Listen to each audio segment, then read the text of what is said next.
ದೇವರ ನಾಮಕ್ಕೆ ಸ್ತೋತ್ರವಾಗಲಿ. ನ್ಯಾಯಸ್ಥಾಪಕರು 16ನೇ ಅಧ್ಯಾಯ.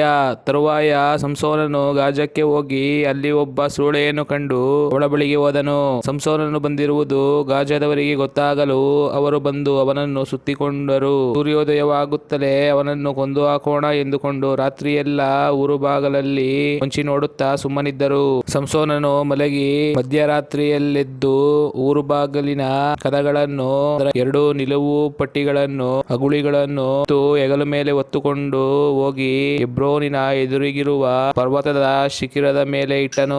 ಆನಂತರ ಸಂಸೋನನು ಸುರೇಕ್ ತಗ್ಗಿನಲ್ಲಿ ವಾಸವಾಗಿದ್ದ ದೆಲೀಲಾ ಎಂಬ ಹೆಸರುಳ್ಳ ಒಬ್ಬ ಸ್ತ್ರೀಯಲ್ಲಿ ಮೋಹಿತನಾದನು. ಫಿಲಿಷ್ಟಿಯ ಪ್ರಭುಗಳು ಅವಳ ಬಳಿಗೆ ಹೋಗಿ ಅವಳಿಗೆ, ನೀನು ಅವನನ್ನು ಮರಳುಗೊಳಿಸಿ ಅವನ ಮಹಾಶಕ್ತಿಯ ಮೂಲ ಯಾವುದೆಂಬುದನ್ನು ನಾವು ಅವನನ್ನು ಗೆದ್ದು ಕಟ್ಟಿ ಕುಂದಿಸುವುದು ಹೇಗೆಂಬುದನ್ನು ಗೊತ್ತು ಮಾಡಿಕೊಂಡು ನಮಗೆ ತಿಳಿಸು.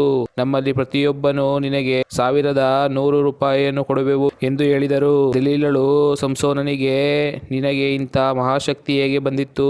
ನಿನ್ನನ್ನು ಕಟ್ಟಿ ಕುಂದಿಸುವುದು ಹೇಗೆ ಎಂಬುದನ್ನು ದಯವಿಟ್ಟು ನನಗೆ ತಿಳಿಸು ಅನ್ನಲು ಅವನು, ಕರುಳಿನ 7 ಹಸಿತಂತಿಗಳಿಂದ ನನ್ನನ್ನು ಕಟ್ಟಿದರೆ ನಾನು ಬಲಹೀನನಾಗಿ ಬೇರೆ ಮನುಷ್ಯನಂತಾಗುವೆನು ಎಂದು ಹೇಳಿದನು. ಫಿಲಿಷ್ಟಿಯರ ಪ್ರಭುಗಳು ಅಂತ 7 ಹಸಿತಂತಿಗಳನ್ನು ಅವಳಿಗೆ ತಂದುಕೊಟ್ಟರು. ಅವಳು ಒಳಗಿನ ಕೋಣೆಯಲ್ಲಿ ಹೊಂಚುಗಾರರನ್ನಿಟ್ಟು ಅವುಗಳಿಂದ ಅವನನ್ನು ಕಟ್ಟಿ, ಸಂಸೋನನೇ, ನಿನ್ನ ಮೇಲೆ ಫಿಲಿಷ್ಟಿಯರು ಬಂದರು ಎಂದು ಕೂಗಿದಳು. ಅವನು ಬೆಕ್ಕು ತಗುಲಿದ ಸಣಬಿನ ದಾರವನ್ನು ಎಂಬಂತೆ ಆ ತಂತಿಯನ್ನು ಹರಿದು ಬಿಟ್ಟನು.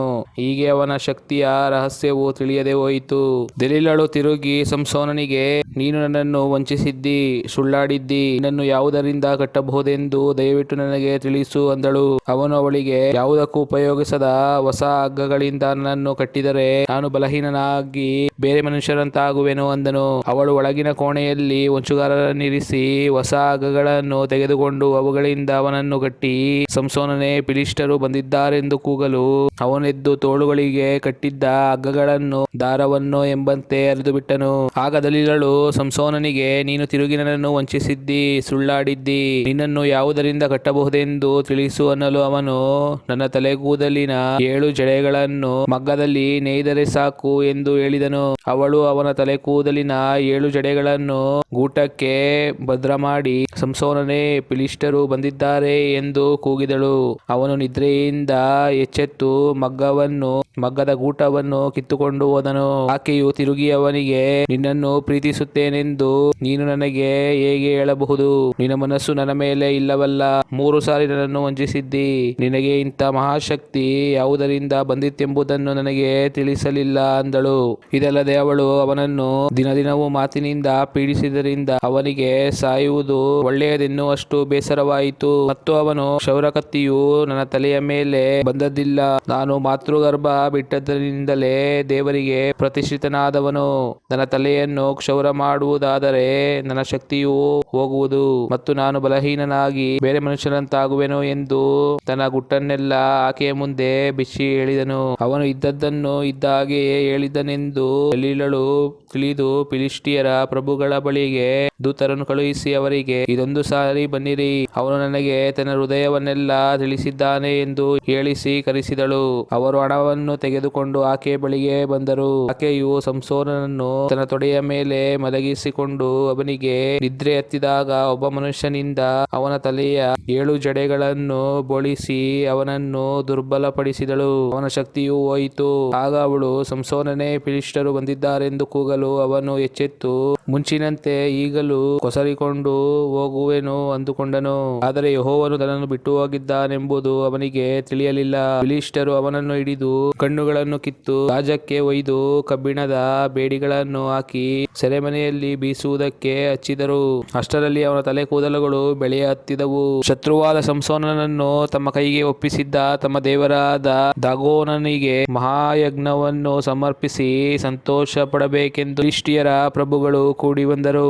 ಜನರು ಸಂಸೋನನನ್ನು ನೋಡಿ, ನಮ್ಮ ದೇಶವನ್ನು ಹಾಳು ಮಾಡಿ ನಮ್ಮಲ್ಲಿ ಅನೇಕರನ್ನು ಕೊಂದು ಹಾಕಿದ್ದ ಈ ಶತ್ರುವನ್ನು ನಮ್ಮ ದೇವರು ನಮ್ಮ ಕೈಗೆ ಒಪ್ಪಿಸಿ ಕೊಟ್ಟಿದ್ದಾನೆ ಎಂದು ಗಾನ ಮಾಡಿದರು. ಅವರು ಆನಂದ ಲಹರಿಯಲ್ಲಿದ್ದಾಗ ನಮ್ಮ ವಿನೋದಕ್ಕೋಸ್ಕರ ಸಂಸೋನನನ್ನು ಕರಕೊಂಡು ಬನ್ನಿರಿ ಎಂದರು. ಅದರಂತೆಯೇ ಸಂಸೋನನನ್ನು ಸೆರೆಮನೆಯಿಂದ ಕರಕೊಂಡು ಬಂದರು. ಅವನು 2 ಸ್ತಂಭಗಳ ನಡುವೆ ನಿಂತು ವಿನೋದ ಮಾಡಬೇಕಾಯಿತು. ಆಗ ಸಂಸೋನನು ತನ್ನನ್ನು ಕೈ ಹಿಡಿದು ನಡೆಸುವ ಹುಡುಗನಿಗೆ, ನನ್ನ ಕೈಗಳನ್ನು ಬಿಡು, ನಾನು ಕೈಯಾಡಿಸಿ ಮನೆಗೆ ಆಧಾರವಾಗಿರುವ ಸ್ತಂಭಗಳನ್ನು ಹುಡುಕಿ ಅವುಗಳಿಗೆ ಸ್ವಲ್ಪ ಒರಗಿಕೊಳ್ಳುತ್ತೇನೆ ಎಂದನು. ಆ ಮನೆಯು ಸ್ತ್ರೀ ಪುರುಷರಿಂದ ಕಿಕ್ಕಿರಿಯುತ್ತಿತ್ತು.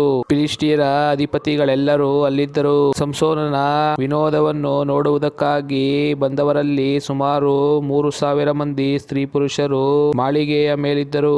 ಆಗ ಸಂಸೋನನು ಯೆಹೋವನಿಗೆ, ಕರ್ತನೇ, ಯೆಹೋವನೇ, ಫಿಲಿಷ್ಟಿಯರು ಕಿತ್ತು ಹಾಕಿದ್ದ ನನ್ನ 2 ಕಣ್ಣುಗಳಲ್ಲಿ ಒಂದಕ್ಕೋಸ್ಕರವಾದರೂ ನಾನು ಅವರಿಗೆ ಮುಯ್ಯಿ ತೀರಿಸುವ ಹಾಗೆ ನನ್ನನ್ನು ಈ ಸಾರಿ ಬಲಪಡಿಸು ಎಂದು ಮೊರೆಯಿಟ್ಟು ಮನೆಯ ಆಧಾರ ಸ್ತಂಭಗಳಲ್ಲಿ ಒಂದನ್ನು ಬಲಗೈಯಿಂದ ಇನ್ನೊಂದನ್ನು ಎಡಗೈಯಿಂದ ಹಿಡಿದು ಅವುಗಳನ್ನು ಒತ್ತಿ, ನಾನು ಫಿಲಿಷ್ಟಿಯರ ಸಂಗಡ ಸಾಯುವೆನು ಎಂದು ಹೇಳಿ ಬಲವಾಗಿ ಬಾಗಿಕೊಳ್ಳಲು ಮನೆಯು ಅಧಿಪತಿಗಳ ಮೇಲೆಯೂ ಅಲ್ಲಿ ಬಂದಿದ್ದ ಎಲ್ಲಾ ಜನರ ಮೇಲೆಯೂ ಬಿದ್ದಿತ್ತು. ಅವನು ಜೀವದಿಂದಿದ್ದಾಗ ಕೊಂದು ಹಾಕಿದವರಿಗಿಂತ ಸಾಯುವಾಗ ಕೊಂದು ಹಾಕಿದವರ ಸಂಖ್ಯೆ ಹೆಚ್ಚಿತ್ತು. ಅವನ ಬಂಧುಗಳು, ತಂದೆಯ ಮನೆಯವರೆಲ್ಲರೂ ಬಂದು ಅವನ ಶವವನ್ನು ಎತ್ತಿ ತೆಗೆದುಕೊಂಡು ಹೋಗಿ ಚೋರ್ಗಾಕ್ಕೂ ಎಷ್ಟವೋಲಿಗೂ ಮಧ್ಯದಲ್ಲಿದ್ದ ಅವನ ತಂದೆಯಾದ ಮನೋಹನ ಸಮಾಧಿಯಲ್ಲಿ ಹೂಣಿಟ್ಟರು. ಅವನು ಇಸ್ರಾಯೇಲರನ್ನು 20 ವರ್ಷ ಪಾಲಿಸಿದನು. ಆಮೆನ್.